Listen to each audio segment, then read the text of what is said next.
शामी कुछ उस तरह फंसने वाला है कि उसकी सारी हकीकत पूरे खानदान के सामने बेनकाब हो जाएगी।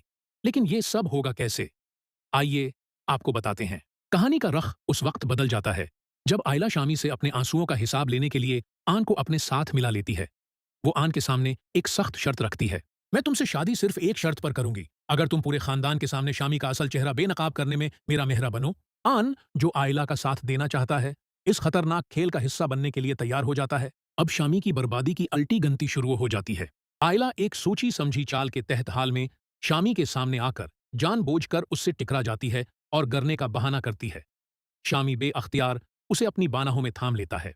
आयला फौरन खुद को उससे अलग करने के बजाय उदास और मोहब्बत भरी नजरों से उसकी आंखों में देखती है, जैसे आज भी उसके लिए तड़प रही हो। उससे पहले कि शामी कुछ कहे, आयला वहां से जाने लगती है, लेकिन जाते जाते जानबूझकर आन का हाथ पकड़ लेती है और पूछती है, आन, क्या तुम अब भी मुझसे मोहब्बत करते हो? यह मंजर शामी के दिल में तीर की तरह चुभ जाता है और उसकी आंखों में नमी उतर आती है। आयला की यह नफसियाती चाल कामयाब हो जाती है। शामी बेचैन होकर आयला से तन्हाई में मिलने की जिद करता है। बाहर मुलाकात के दौरान आयला अपना मास्टर स्ट्रोक खेलती है।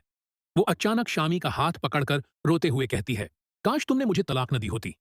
अगर आज भी तुम्हारे पास कोई रास्ता है तो मैं तुम्हारे पास वापस। आयला के मना से ये अल्फाज सुनकर शामी के दिल की धड़कन तेज हो जाती है। उसे महसूस होता है जैसे किस्मत उसे एक बार फिर वो सब कुछ लौटाने वाली है जो वो खो चुका था। उसकी आंखों में उम्मीद की एक चमक नमूदार होती है और वो बेअख्तियार आयला के करीब आ जाता है। क्या तुम वाकई ये कह रही हो? शामी धीमी आवाज में पूछता है। आयला अपने आंसू साफ करते हुए नजरें झुका लेती है और कहती है, मैंने बहुत कोशिश की कि तुम्हें भला दूं, लेकिन शायद कुछ रिश्ते दिल से कभी खत्म नहीं होते। शामी को बिल्कुल अंदाजा नहीं होता कि आयला का हर लफ्ज एक मंसूबे का हिस्सा है। दूसरी तरफ आन खामोशी से तमाम सूरत हाल पर नजर रखे हुए होता है, जबकि उसके फोन का रिकॉर्डर ऑन होता है। शामी जज्बात में बहकर कहने लगता है, आयला, तुम नहीं जानते मैंने तुम्हें खोने के बाद कितनी तकलीफ बर्दाश्त की है, लेकिन जो कुछ भी हुआ उसमें सिर्फ मेरी गलती नहीं थी। साकिब गुस्से से आगे बढ़ता है और कहता है, हमने तुम पर भरोसा किया, लेकिन तुमने हमारे एतमाद का मजाक बना दिया। शामी के पास कोई जवाब नहीं होता। आयला की आंखों से आंसू बहने लगते हैं, मगर इस बार वो कमजोरी के नहीं, बल्कि अपने हक के लिए लड़ी गई जंग जीतने के आंसू होते हैं। शामी बार बार माफी मांगता है, लेकिन खानदान के दिलों में उसके लिए कोई जगह बाकी नहीं रहती।